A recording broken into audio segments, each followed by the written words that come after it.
This video will contain footage for the first half of Silksong up until the infamous runback that we all know too well. So, about that game launch, Silksong had possibly the funniest game launch of any game I know.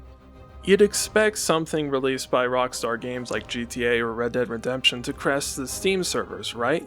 But what if I told you an indie sequel about bugs made by 3 Australian dudes crash the entire Steam store, PlayStation Network, Nintendo eShop, and Xbox online stores all at once at precisely 2 PM UCT? Because that's exactly what happened. Okay, I gotta ask, who out there has tried to get Silksong the minute it came out? If you did, how many times did Silksong get added to your cart?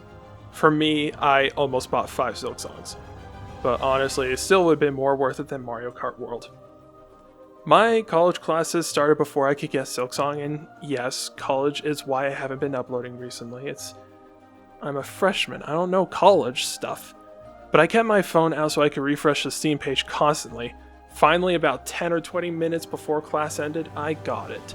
I purchased the Skong. Now about the gameplay itself. Was this game worth the 6-year wait? Yes. Was this game worth the $20 plus tax price tag? Yes, extremely so. The reason it took me so long just to start this script is because, just like Team Cherry, when they were making this game, I had way too much fun playing this game. And college, that too.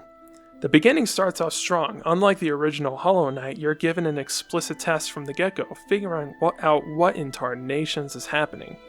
And the journey upward is so fun. Like, this game is just so freaking beautiful. It's just as fun as ever to get lost here and there, and Christopher Larkin has hit it out of the park once again. I love Hollow Knight. It stands as one of my favorite games of all time. Heck, it's probably at the very top. It's my most played game on Steam, one of the only non-Sonic games I got all achievements in, and has possibly my favorite video game soundtrack behind Ori and the Will of the Wisps. But I do have a problem with Hollow Knight's early game. Everything up until the Hornet boss fight is pretty underwhelming in my opinion, but even after the Hornet boss fight, things just get a bit underwhelming again. For me, the game didn't become amazing until I got to the Mantis Lord's battle. Silksong, however, gets interesting almost right away. With how whimsical Moss Grotto is, to the somber tone of Bone Bottom, to the end-of-the-world feeling of the Marrow, everything clicks in a very engaging way, and I found myself hooked basically immediately. You may attribute that to my sheer love for the original title, but I feel like Silksong is different enough that it took the risk of not being as engaging as the original because of how different it is. Basically what I'm saying is that this game's intro doesn't rely on nostalgia to be good. It relies on itself to be good. And it really turned out well. The music in this game isn't something I've heard a lot of people talk about. However, like I said already, Christopher Larkin has hit it out of the ballpark. Dramatically so. Moss Grotto, as stated earlier, feels whimsical. Bellheart feels grand.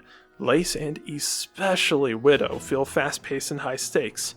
I do appreciate that it is just string instruments for those 2 boss fights. Really nice touch. The music in this game is nothing to sleep on. Turn the sound effects down if you need to, turn the music up, and dance along with Chakra's and Sherma's songs.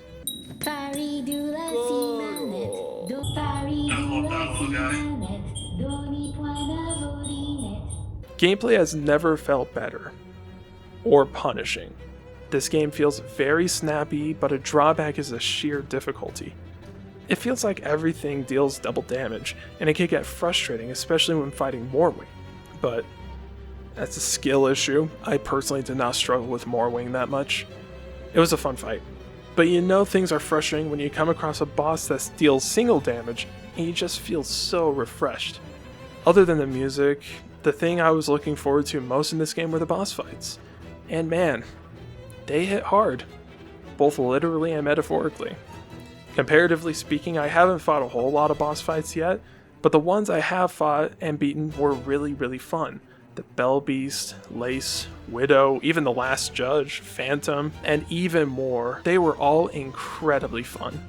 Silksong feels superior to Hollow Knight in a lot of ways, but at the same time it feels slightly inferior. This is probably because of nostalgia, but Silksong isn't the original Hollow Knight, as shocking as it may sound. There's a bit of charm I haven't found yet that was everywhere in Hallownest. I'm sure as I go on to 100% complete the game that I'll find a new and unique charm to Silksong, but right now, even as I'm staring at the elevator that I think leads to the final boss, I kinda long for the original. This is just my first impression of the game, so when I beat the game I'll likely make another video, another fuller review. Until then, I give this game a thumbs up. I will not give it a number rating quite yet.